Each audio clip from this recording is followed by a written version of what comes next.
Oi. Boa noite, queridos irmãos. A graça e a paz do Senhor abençoe a cada um de nós, de uma maneira muito especial, nossas esposas. Os que têm, os que não têm, a futura, tá? Já vai preparando aí direitinho, aprendendo a palavra de Deus, como tratar bem a sua esposa. Eu quero convidá-los, então, para que nós tratemos deste tema, paz no casamento, resolvendo conflitos à maneira de Deus. Tema muito especial. Eu vou dizer para vocês por que eu considero esse tema muito especial. Essa é minha família. Daqui a 72 horas eu vou estar pregando aqui no casamento desse garoto que está aí no centro, se Deus quiser, Davi, com a Bela. E nós estamos casados, a Gleides e eu, há 38 anos. Como vocês veem, temos 3 filhos, 3 netos, e eu encomendei 9 netos lá. Porque eu fiz 3 filhos, cada um 3, né? Também 9.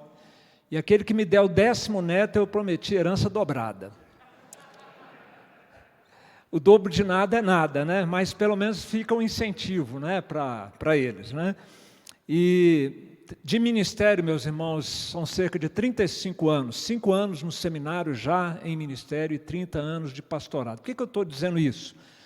Estou dizendo isso, meus irmãos, porque a cada ano que passa, dezenas e dezenas de casais a gente vem acompanhando nesses anos todos, nas lutas matrimoniais, e tem crescido no meu coração uma preocupação pastoral muito grande. Como lidar com os conflitos no casamento? Como que os nossos pecados podem ser abandonados, superados? Como as pessoas mudam? As pessoas mudam. Elas podem realmente mudar? Maridos, esposa, podem mudar. Relacionamentos podem mudar. Isso tem me trazido preocupação como pastor, e especialmente após esses 2 anos de pandemia, né, a gente viu que os relacionamentos que não estavam bons, alguns pioraram, né, outros foi uma oportunidade para melhorar. E essas questões, então, têm trazido preocupação ao nosso coração como pastor do rebanho, junto com a equipe de pastores aqui da igreja. E o nosso trabalho, então, nossas orações têm sido como que a gente poderia ajudar os casais para que esses conflitos se convertam em oportunidades de crescimento espiritual, de crescimento do relacionamento e não de deterioração do relacionamento a ponto de chegar a um divórcio, como infelizmente casais cristãos têm chegado. Mas não só pensando no bom relacionamento, na recuperação e na restauração de relacionamentos, mas principalmente na glória de Deus. Porque o que nós temos a oferecer como igreja, o que nós temos na palavra de Deus, se puder deixar um Novo Testamento comigo aqui, eu devolvo no final, por favor. João Alfredo, é isso? Obrigado, João Alfredo.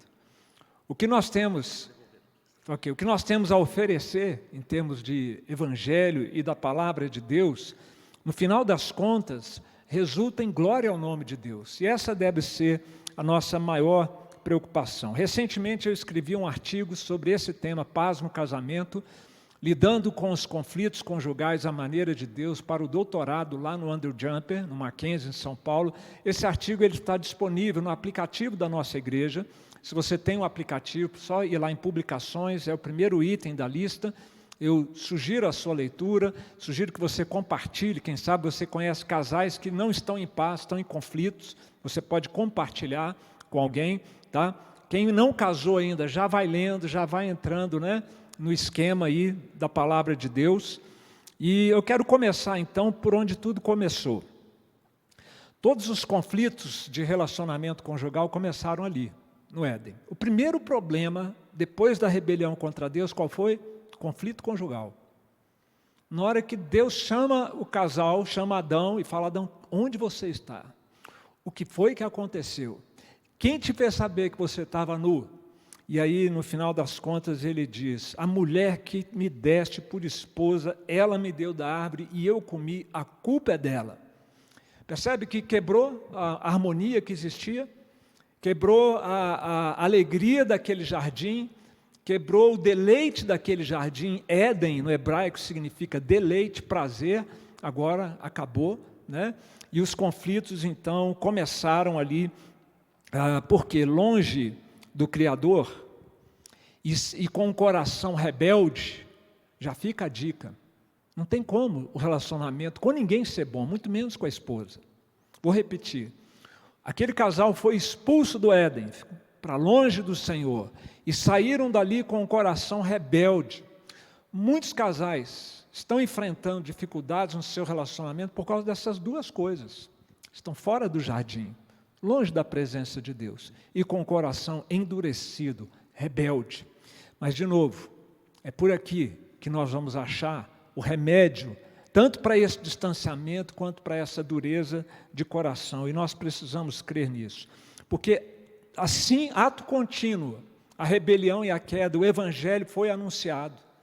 O que nós temos aqui é o anúncio do proto-evangelho. Vocês podem ler comigo, por favor?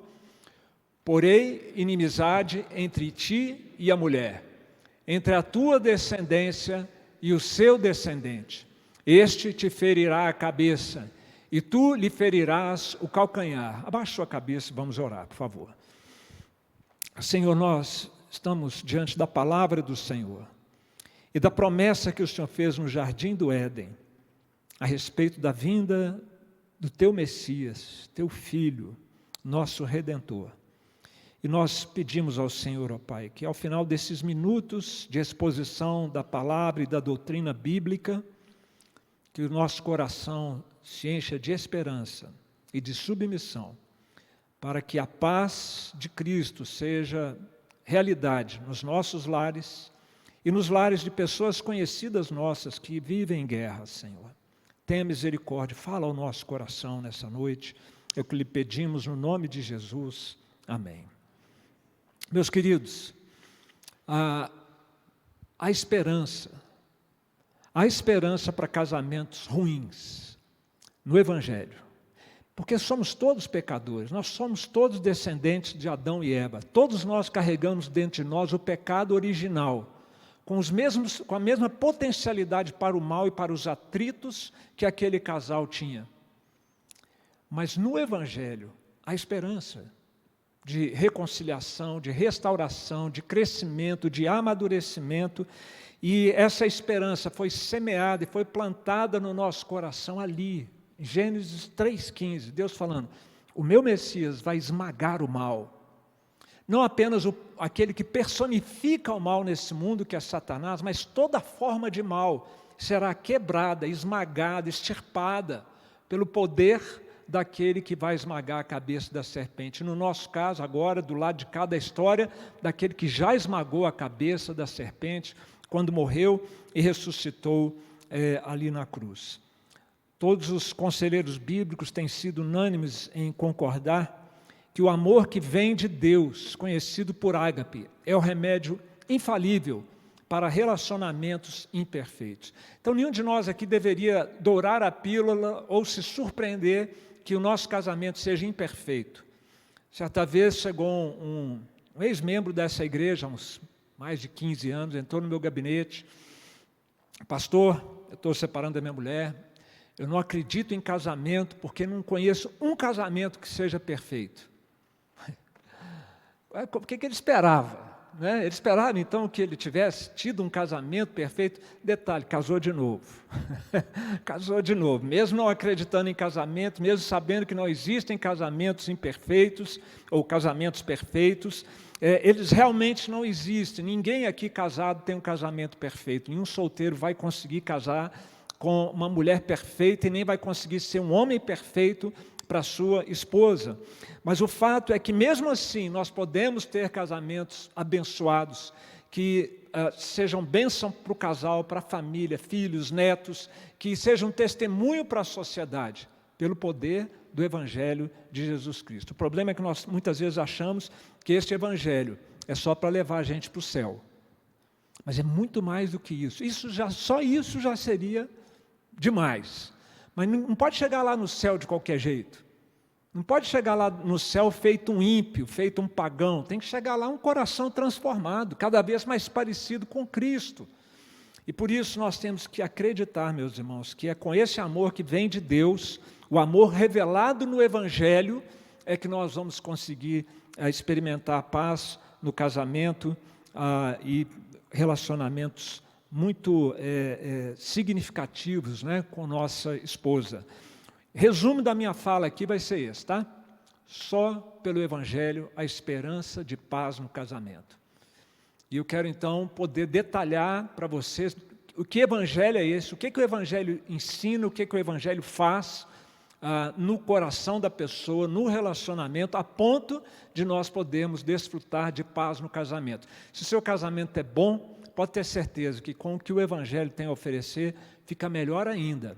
Nós temos que estar sempre aprendendo. Se o seu casamento é ruim, a verdade continua valendo e se torna ainda mais urgente e necessária. O Evangelho, com a sua mensagem, com o seu poder, o Evangelho, Paulo diz, é o poder de Deus para a salvação de todo aquele que nele crê. Só que a salvação aqui, repito, não é só levar você para o céu, não, é levar para lá um homem de Deus para o céu, transformado lá para o céu. Então vamos a algumas verdades que o Evangelho nos ensina, que são verdades transformadoras.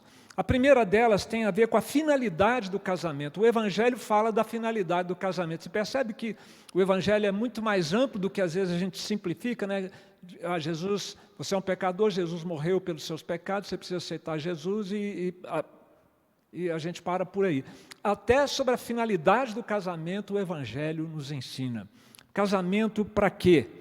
Meus queridos, o casamento tem várias finalidades, muito sábias, que Deus estabeleceu.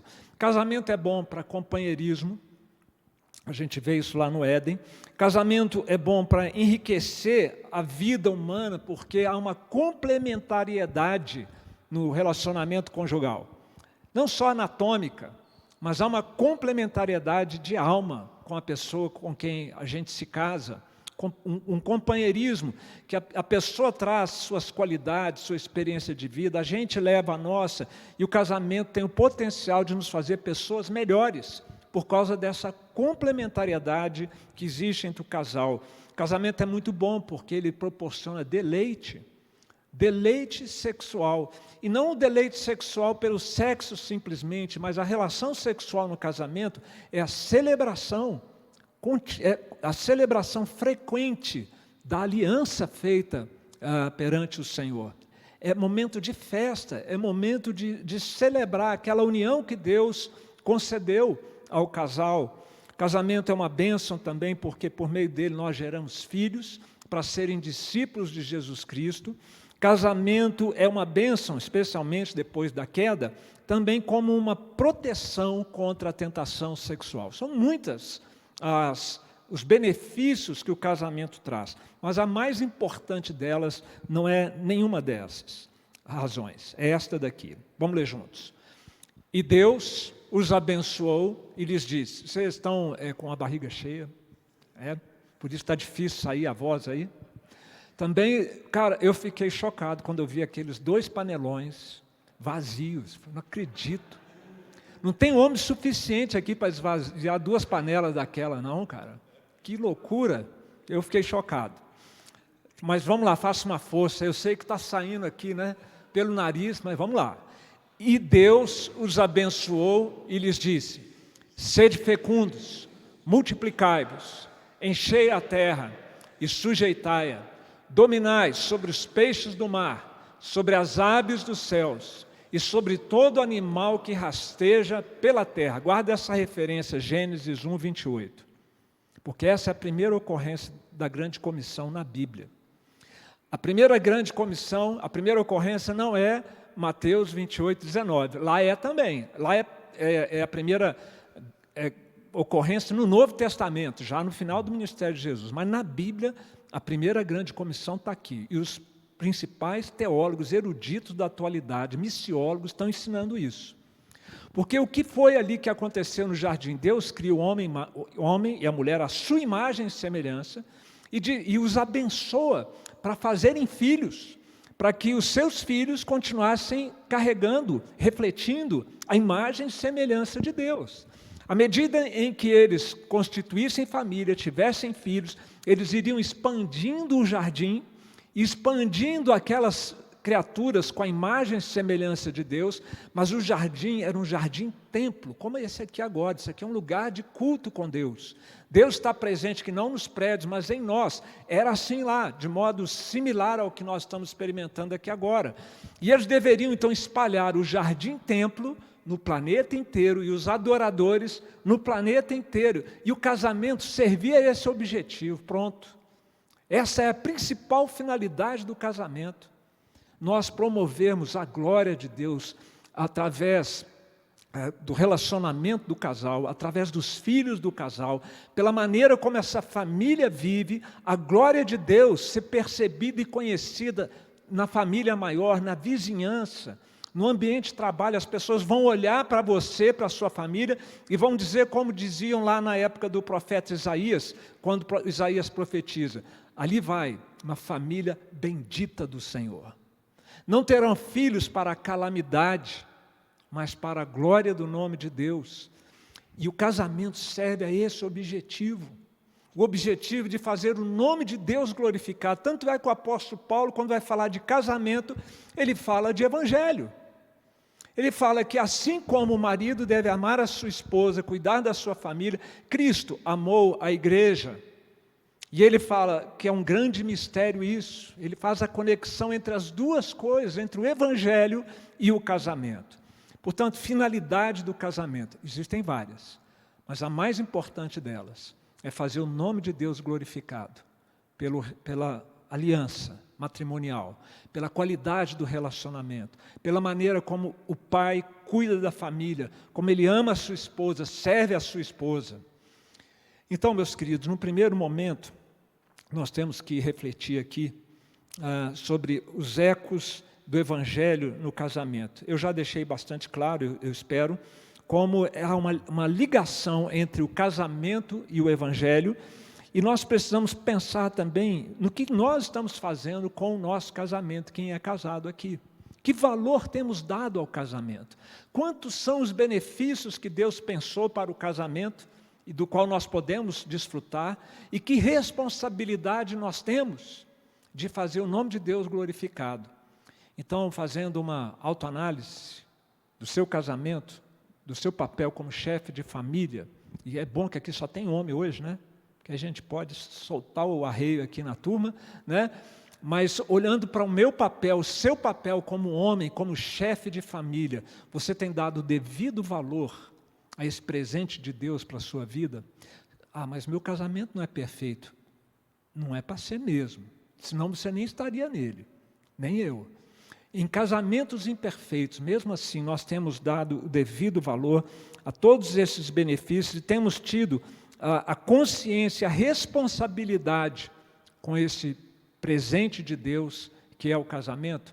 E se ele não tem sido motivo de ser um presente de Deus, e sim tristeza, pesar no seu coração, eu espero que a palavra de hoje possa te nortear e te ajudar a trabalhar por mudança nessa área. Por que eu penso que isso é possível? Porque é pelo Evangelho que há esperança para a paz no casamento e para um bom casamento e um casamento de qualidade. Mas há uma segunda verdade do Evangelho que nós precisamos tratar aqui como necessária para que haja paz no casamento. O Evangelho fala de novo nascimento. Vocês já ouviram falar disso, de novo nascimento? Todo mundo aqui sabe o que é novo nascimento, nascer de novo, ser nova criatura. Porque se não for uma nova criatura, você pode até achar muito interessante tudo isso que a Bíblia ensina, mas você não vai conseguir colocar isso em prática. O João Alfredo e eu somos quase gêmeos, João Alfredo. Eu nasci de novo, dia 2 de abril de 1976. Você nasceu um pouquinho depois, quase que a gente é gêmeo, né, na fé em Cristo Jesus. Eu tinha 14 anos de idade, quando Cristo me alcançou. Da minha rebeldia de adolescente, da minha vida torta de adolescente, de uma família sem ninguém evangélico, meus irmãos começaram a converter, o mais velho, a Inês, e depois eu, naqueles anos 70, e isso mudou a história da minha vida, isso transformou a minha vida. E assim, meus queridos, que o novo nascimento trabalha na nossa vida. O novo nascimento nos transforma, muda o nosso coração, muda a nossa natureza, muda a nossa história de vida e nos capacita a obedecer a Deus. Porque, gente, para fazer o que um homem deve fazer na família, no casamento, é muito difícil, gente. É humanamente impossível. E aí a gente fica assim, né, pensativo, porque João fala assim que os mandamentos de Deus não são penosos, mas tem que servir a esposa, ter que ser paciente, ter que ser humilde, ter que ser amoroso, tudo isso não combina com essa nossa natureza caída. Tanto é que o C.S. Lewis ele faz uma colocação sobre o perdão cristão, que nos ajuda a perceber como é difícil colocar em prática o que a Bíblia ensina. Olha o que o C.S. Lewis diz falando de perdão. O perdão cristão é o odioso dever de perdoar os nossos inimigos. A virtude cristã menos popular, embora fundamental no chamado cristão. Todos dizem que o perdão é um ideal belíssimo, até terem algo a perdoar. Por que os casamentos estão acabando? Alguns. Por que eles estão deteriorando? Outros. Porque marido não perdoa, esposa não perdoa. E às vezes o que aconteceu foi barra pesada. Pode ter sido uma agressão física, pode ter sido uma traição por adultério, pode ter sido palavras de humilhação proferidas um contra o outro. Coisas terríveis podem acontecer dentro de uma casa e às vezes, infelizmente, na frente das crianças. E o perdão, ou a falta do perdão, nós vamos falar um pouquinho mais sobre o perdão, acaba fazendo com que a coisa degringole de vez, acaba, divórcio. Então percebam que não é fácil colocar em prática os ensinamentos do Evangelho. O perdão talvez seja o mais difícil deles. Só um coração nascido de novo será capacitado pelo Espírito Santo de Deus, que passa a viver no pecador, a colocar em prática a palavra de Deus. Vamos ver se não é assim mesmo? Por favor, podem ler. Amados,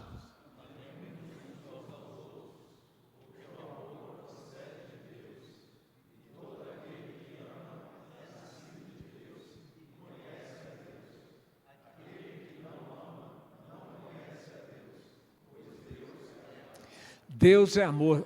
Quando diz que Deus é amor, significa que Deus é voltado para fora de si.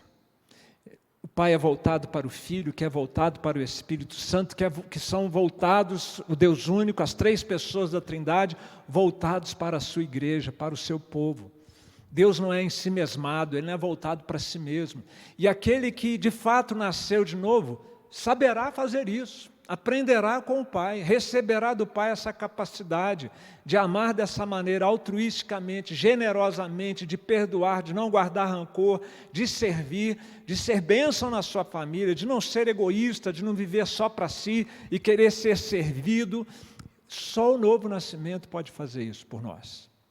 E detalhe, o novo nascimento é que abre as portas do céu para nós. Além de nos colocar em condições de viver uma vida plena e abundante, Jesus disse, eu vim para que vocês tenham vida e vida em abundância. Essa vida em abundância é para quem nasceu de novo. E a vida no porvir, Jesus também disse, se alguém não nascer de novo, não pode entrar no reino de Deus. Portanto, meus queridos, o novo nascimento é fundamental. Por que tem casal que está batendo cabeça dentro da igreja muitas vezes e a coisa não anda, não vai para frente? Os pastores ensinam tudo que é necessário para uma boa convivência, daí a 3 meses, 6 meses, 1 ano, volta com os mesmos problemas, não resolvidos. Uma das possibilidades é que é crente, é membro de igreja, mas não nasceu de novo. E com tanto de crente que tem hoje nas igrejas, a possibilidade de nós termos crentes que não nasceram de novo é altíssima. Então, cada um de nós precisa investigar a nossa condição espiritual, fazer uma análise. Eu já nasci de novo? O Espírito Santo vive em mim? Eu amo a palavra de Deus, eu compreendo a palavra de Deus, eu tenho prazer nas coisas de Deus. Eu me sinto atraído para cada dia mais aprofundar meu relacionamento com Deus. São alguns indicadores né, que mostram se nós já nascemos de novo ou não. E o texto bíblico nos mostra o principal de todos. Aquele que ama é nascido de Deus, nasceu de novo, porque Deus é amor. Aquele que não consegue amar, que não consegue perdoar, que não consegue se doar, tem que pensar seriamente na sua condição espiritual, porque o que está em risco não é só o casamento, é a vida eterna. Quem não nasceu de novo está fora da vida eterna, e Deus, que conhece os segredos do coração e a intimidade de cada um de nós, saberá nos julgar com toda a justiça, e se não nascemos de novo, não seremos admitidos no reino celestial. Por isso, meus queridos, eu insisto que o Evangelho, e só pelo Evangelho, a esperança de paz no casamento, porque é pelo Evangelho que nós nascemos de novo.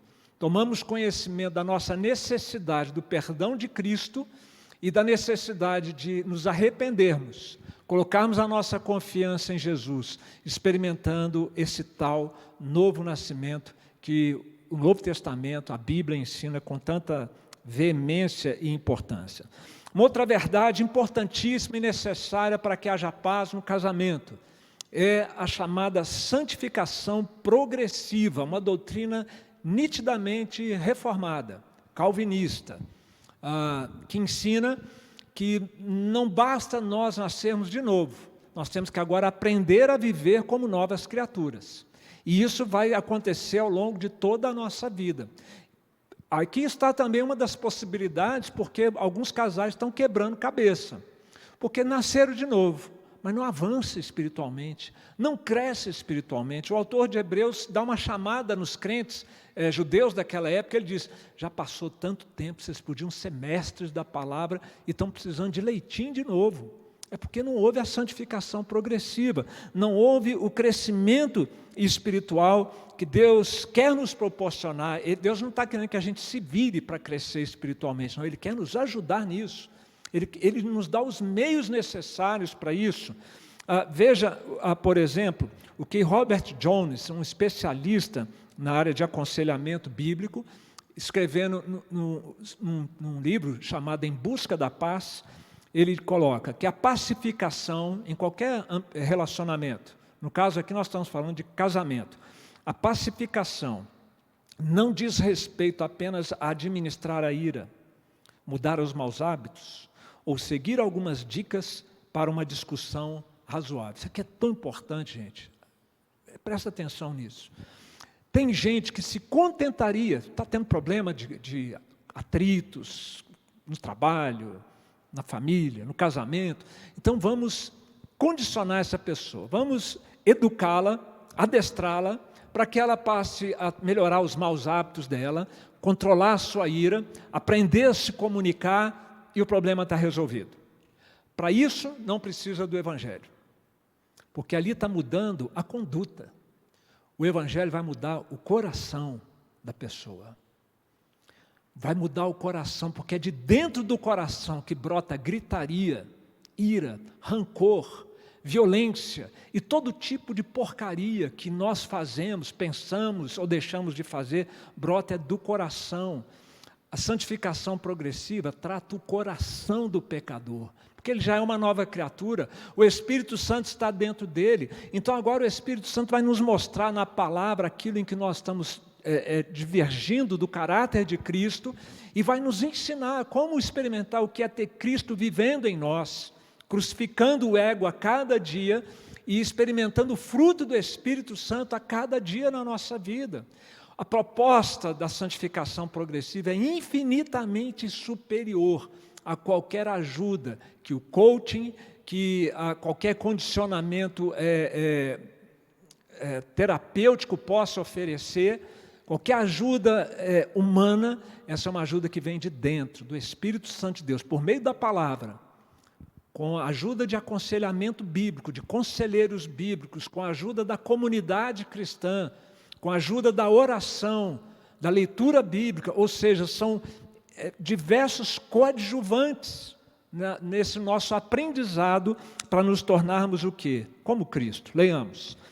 Porquanto aos que de antemão conheceu, também os predestinou para serem conformes à imagem de seu Filho, a fim de que ele seja o primogênito entre muitos irmãos. É isso que está em jogo, meus irmãos. Não é nem tanto se estamos brigando com a esposa ou não, é se estamos ficando parecidos com Cristo ou não. Porque se formos parecidos com Cristo, nós vamos ter sabedoria no falar, nós vamos ter ponderação, nós vamos ter amor nas nossas palavras, nós vamos ter responsabilidade com a maneira como nós estamos tratando a nossa esposa, porque lá na alma, lá no coração, nós estamos aprendendo a ser como Cristo. A santificação progressiva tem a ver com tratar a gente, porque, queridos, antes da queda nós éramos homens de verdade, hoje não somos mais. Nós estamos agora tendo que aprender, reaprender o que ficou perdido na queda. Temos que agora aprender a ser o que Adão era. Só que o padrão agora não é mais Adão, o primeiro, é o segundo Adão, que é Cristo. E o padrão de Cristo, meus irmãos, vamos louvar a Deus por isso, porque o padrão dele é um padrão altíssimo, mas que ele não fica lá de cima olhando, vamos, se vira, vem cá. Não, ele está aqui com a gente, olha, não é nem dando pezinho, não, é de dentro de nós. Cristo vive em nós. Mas como isso é possível? Logo, esse viver que eu tenho na carne, eu vivo pela fé no Filho de Deus, que me amou e se entregou por mim. É pela fé que isso passa a funcionar. É pela fé que os frutos passam a aparecer. A fé de que Cristo vivendo em nós nos torna mais parecidos com o Senhor Jesus Cristo. Meus irmãos, só um casal alcançado pela graça redentora de Deus em Cristo.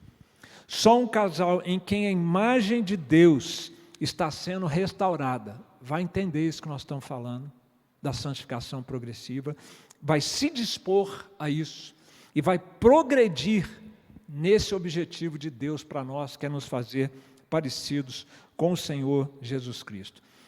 A aplicação desse princípio aqui é a seguinte, meus irmãos. Nenhum projeto pessoal nosso deveria ser mais importante na nossa vida.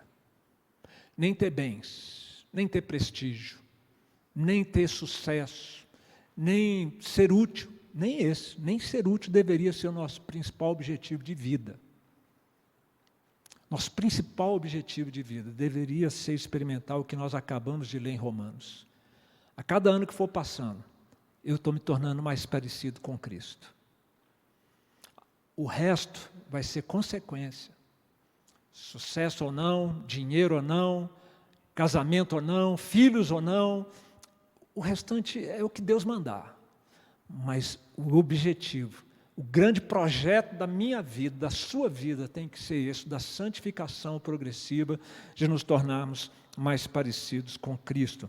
E isso, de novo, é graças ao Evangelho de Jesus. Não seria possível a santificação progressiva se Cristo não tivesse vindo a esse mundo, morrido na cruz por nós, e nós não tivéssemos tido acesso a esse Evangelho, que não apenas salva, mas transforma. Que fique bem gravado em nossa mente, que nós somos chamados para ser bem mais do que perdoados. Nós somos chamados para ser transformados. Mas há ainda uma outra verdade do Evangelho, que é a comunicação cristocêntrica. Aqui tem muita gente derrapando feio nisso aqui, gente.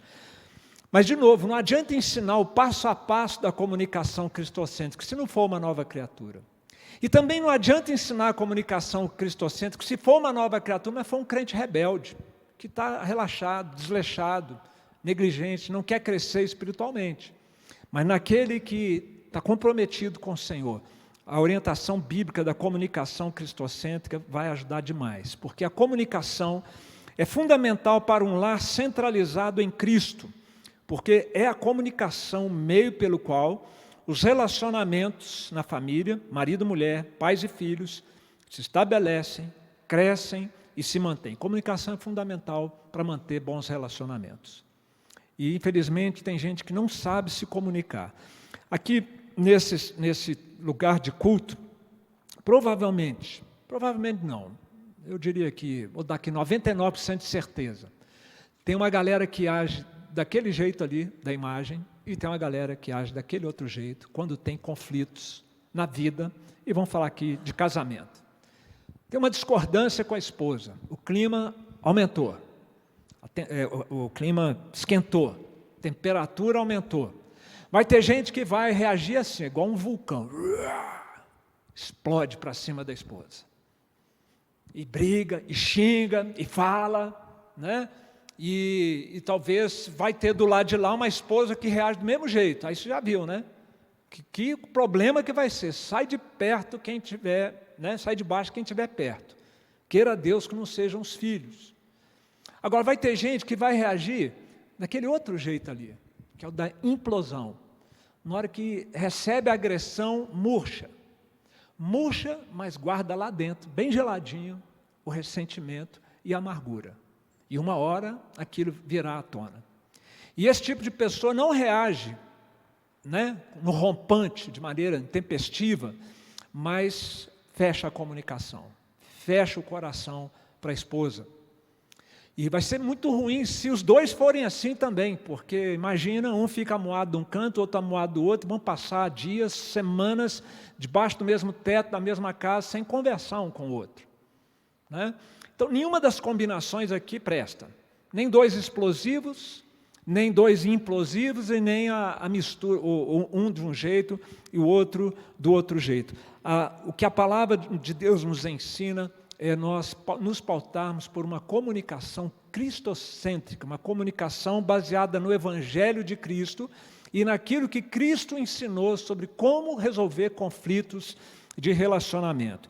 Eu não vou ter tempo para detalhar todos esses passos, mas eu vou mencioná-los. Se você quiser, sente que está precisando ser tratado nessa parte de comunicação, você faz uma fotografia desse slide no final, quando ele terminar, vai lá no artigo, que essa tela está detalhadinha lá, mas comunicação cristocêntrica funciona assim, os textos bíblicos estão ali embaixo. O princípio da reconciliação, senta para reconciliar e não para ganhar da esposa.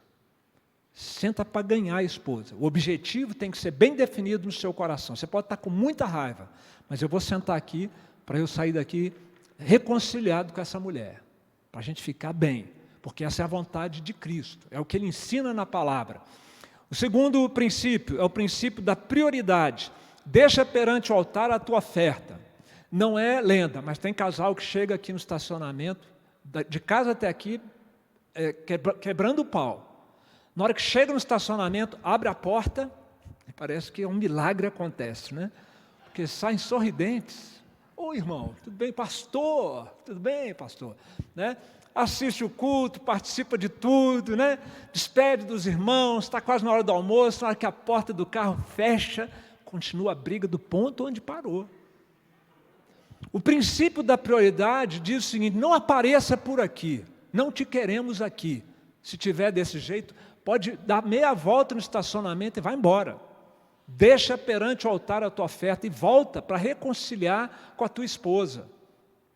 Princípio da prioridade. A reconciliação tem prioridade sobre a adoração. A reconciliação tem prioridade sobre o serviço do Senhor. Porque a reconciliação tem a ver com o coração. Não adianta você performar um culto aqui, mas lá no seu coração, zero para Deus, né? O princípio da iniciativa. Jesus diz: se teu irmão te ofendeu, vai. Se você se lembrar que o teu irmão tem alguma coisa contra você, vai. Não importa se ela te ofendeu ou se foi você que ofendeu a ela, é para ir. Tomar iniciativa. Ela deve fazer isso também, mas você, como homem, cabeça do lar, tem a responsabilidade dobrada de tomar a iniciativa para a restauração do relacionamento, do casamento. O princípio da urgência é sem demora, principalmente se você tem essa tendência de ser um cara assim, né, implosivo na sua raiva, na sua amargura ou na sua indiferença. Você guarda aquilo lá, deixa para lá e passa dias, meses, anos. Isso é rebeldia contra a palavra de Deus. Está adoecendo o casamento, sem demora, porque se não for, o texto bíblico diz, vai preso. E na cadeia não é lugar de pesca, né? Não é hotelzinho com ar-condicionado, né? Caminha privativa, sem ninguém roncando do lado, né? Banheiro também privativo, não sei se é privativo, né? Não é banheiro coletivo de cadeia, não. entendeu? Java pesca é outro nível. Agora, se demorar para resolver, vai definhando a alma, é sofrimento, é angústia. Tá? Alguém já disse que ficar guardando amargura é o mesmo que tomar veneno, esperando que o outro morra, mas quem vai definhar é a gente. O princípio da privacidade entre ti e ele só, não é pelo amor de Deus, irmãos, homens, pelo amor de Deus. Aqui a gente tem que evitar levar o nome de Deus em vão. Eu estou chamando mesmo Deus aqui, ó, e o seu amor a Deus. Não brigue com a sua esposa na frente de ninguém, principalmente filhos. Filhos não têm estrutura para isso, é covardia brigar com a mulher na frente dos filhos. E é rebeldia contra a palavra de Deus brigar com o marido na frente dos outros, com a esposa na frente dos outros, de sogra, de sogro, de cunhado, de mãe, de pai. É entre ti e ele só. Isso é comunicação cristocêntrica, irmãos. E talvez você vai se identificar que numa dessas áreas, eu e você temos dificuldade. E faz o quê? O princípio do método. Vai arguí-lo. Não é chegar, soltar os cachorros, virar as costas e se vira. Não, é sentar, olho no olho, bora conversar. Vamos fazer a famosa DR. Né? O homem não gosta de DR, né, gente? Mas a palavra de Deus está dizendo que é necessário. E arguir é você perguntar e você ouvir. E você falar e dar o direito do outro falar também. E falar com amor. A verdade deve ser dita em amor. Paulo diz isso, seguir a verdade em amor, visando o crescimento do corpo. Se vale para o crescimento do corpo, vale para o crescimento do relacionamento conjugal também. Não é dizer a verdade, doa quem doer, e não é deixar de dizer a verdade para não doer. Fale a verdade, mas fale com amor. E finalmente o princípio do recurso. O recurso é o seguinte, tentou de tudo, você procurou seguir aqui dali, orou, se preparou, se esforçou, vigiou no seu coração, tentou de tudo, não resolveu. Jesus fala, toma uma ou duas pessoas como testemunha e vai então tratar do problema. Chama o pastor, chama o conselheiro, chama a conselheira. Nós queremos criar na IPN uma comunidade comunitária de aconselhamento bíblico. Já estamos separando uma sala, que antes era gabinete pastoral aqui, no andar de baixo, para que os irmãos possam usar para fazer discipulado e aconselhamento mútuo. Então procura um conselheiro da sua confiança, um presbítero, um pastor, um diácono, um membro da igreja maduro, para que você possa pedir ajuda, de repente, num primeiro momento só você, em outro momento o casal, aí é melhor se for o casal, de repente, sei lá, fazer uma visita, ou pedir para que faça uma visita. E tem até o recurso extremo, diz-o a igreja. O nosso conselho está trabalhando com casais em crise. Alguns já, infelizmente, divorciando. Mas chegou no nível de dizer à igreja, no nível oficial. O conselho da igreja não vai se furtar a ajudar, orar, aconselhar e até disciplinar casais que se divorciam. Porque se Deus odeia o divórcio, a igreja não deve ser indiferente ao divórcio. Muito bem, queridos, eu não tenho mais tempo para falar desse tópico, então eu vou terminar aqui com o último, mas o que eu quero te pedir é que você procure meditar nesses 7 princípios. Qual é o seu calcanhar de Aquiles? Para onde você é mais difícil? Eu sei qual que é o meu ali, o mais difícil. Qual que é o seu mais difícil? Na hora e não só os solteiros aqui podem também fazer essa avaliação quando tem que tratar de conflitos com outras pessoas. É pela graça do Evangelho que a gente consegue. Não é pela nossa força, não é pela nossa capacidade. É Cristo vivendo em nós que nós vamos aprendendo a comunicar com sabedoria nas questões relacionais, dificuldades que nós tenhamos. E por último, então, lembrando mais uma vez que é só pelo Evangelho que há esperança de paz no casamento, porque o Evangelho nos ensina a conversar. E o último, paz no casamento é importantíssimo, e o Evangelho nos ensina o perdão do Evangelho. Isso aqui é tremendo, irmãos, é extraordinário isso daqui. Remover a amargura, Lopriolo, outro cara fera em aconselhamento bíblico, escrevendo sobre a resolução de conflitos. Remover a amargura, concedendo o perdão, abre o caminho para que os conflitos sejam solucionados de maneira efetiva. Permitir que a amargura continue sabota o processo. O que eu tenho aprendido no ministério pastoral prático? eu posso estar ali ajudando o casal, tudo isso que eu já falei até aqui, ali na conversa pessoal com o casal. Mas se não tem perdão, num deles ou nos dois, o processo já está sabotado, não vai dar certo. O coração está duro. Eles estão ali porque a situação está muito ruim em casa, vieram tentar alguma ajuda com o pastor ou com você, como conselheiro, mas não havendo perdão, não vai avançar. Então, o perdão do Evangelho, ele é fundamental, queridos. E nós temos que aprender a perdoar como Deus nos perdoa. Leamos. Pois, para com as suas iniquidades, usarei de misericórdia, e dos seus pecados jamais me lembrarei. Paulo diz que nós devemos nos perdoar uns aos outros como Deus em Cristo nos perdoou. Como Deus em Cristo nos perdoou? É a pergunta. Deus, primeiro, decretou o nosso perdão na eternidade. Antes que o mundo fosse criado, Ele já decretou que iria nos perdoar. Deus já tinha decretado a queda, já tinha decretado a vinda do Messias, já tinha escolhido os seus eleitos e quem Ele iria perdoar.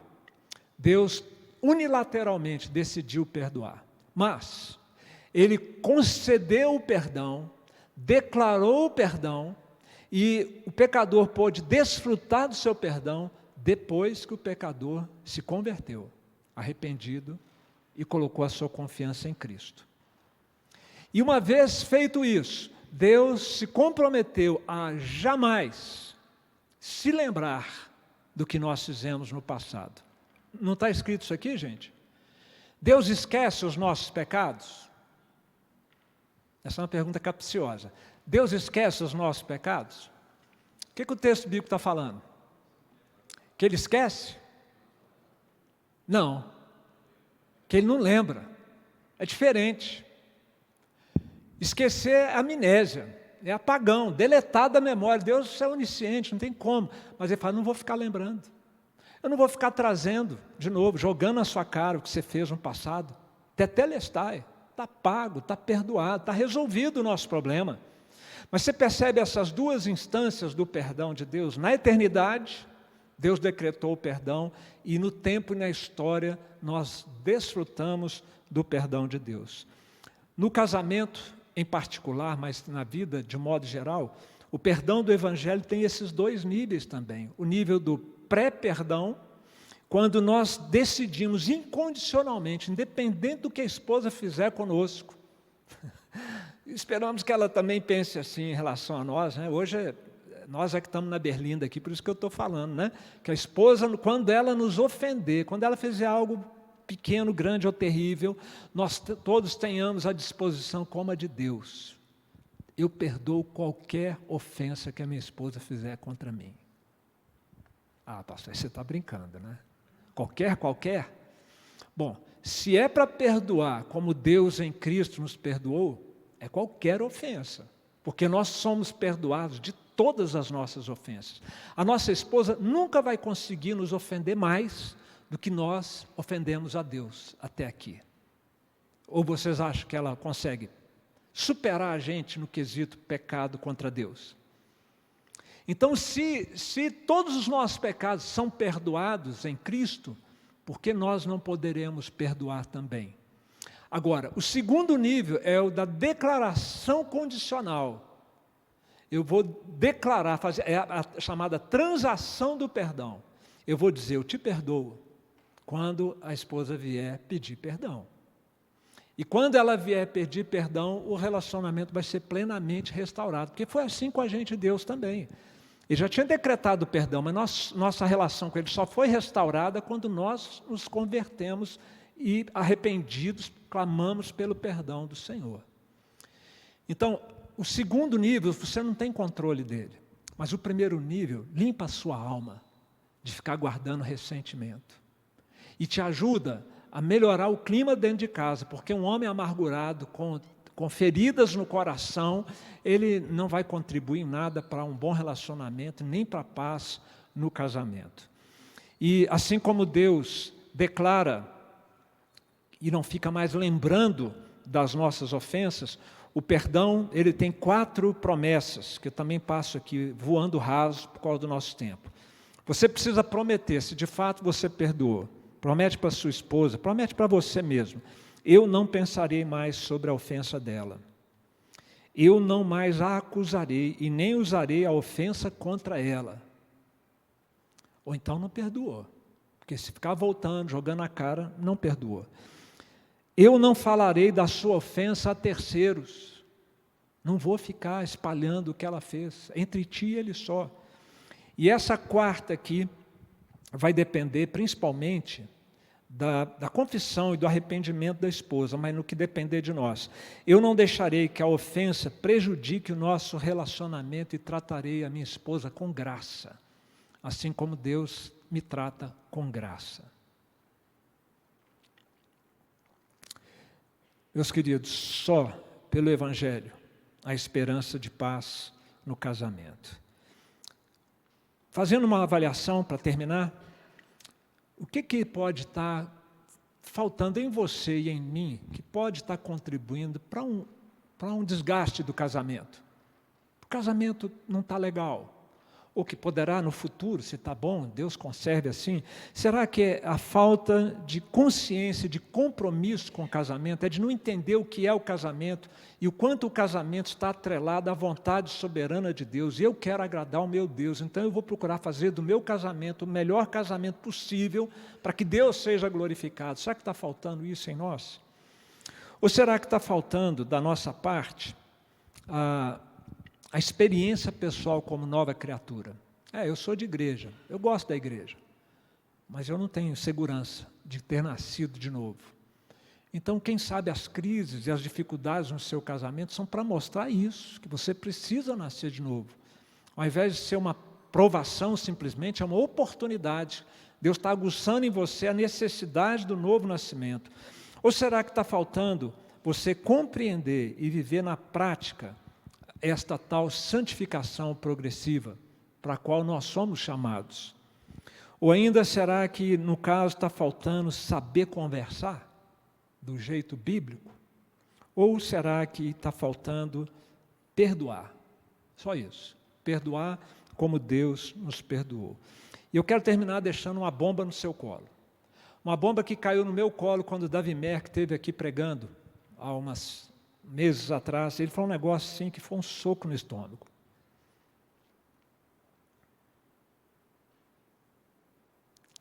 A maior vergonha para um homem é a infelicidade de sua esposa. Se nós somos chamados para ser cabeça, para ser líderes, provedores, chefes da nossa família, e a nossa esposa está infeliz, nós temos que pensar como nós estamos sendo cabeça, marido e homens na nossa família. Não tente resolver isso na sua força. É na força do Evangelho, no poder do Evangelho. Esse Evangelho bem compreendido na sua totalidade, nas suas implicações, que vai nos capacitar a mudarmos o que precisa mudar em nós e buscar esta paz no casamento. Vamos orar. Senhor, nós entregamos esta boa semente da Tua Palavra, Pai, agora, para que ela frutifique nos nossos corações, Senhor. Todos nós aqui temos coisas para aprender. Todos nós aqui, Senhor, se casados, podemos fazer melhor. E não na nossa força e capacidade, mas no poder e na graça do Evangelho. Abençoa o casamento de cada um aqui, Senhor. O lar de cada um de nós. Talvez haja lares em crises, até mesmo caminhando para um divórcio, Senhor. E nós clamamos por esses irmãos, para que haja arrependimento, quebrantamento, ó Deus, e a experiência do poder do Evangelho. E os nossos irmãos que estão solteiros, ó Pai, que o Senhor prepare seus corações para serem homens de Deus, cheios da graça, cheios do Espírito Santo, para serem bons maridos, bons pais, e que o Senhor dê a cada um deles uma esposa segundo o seu coração. Oramos em nome de Jesus. Amém.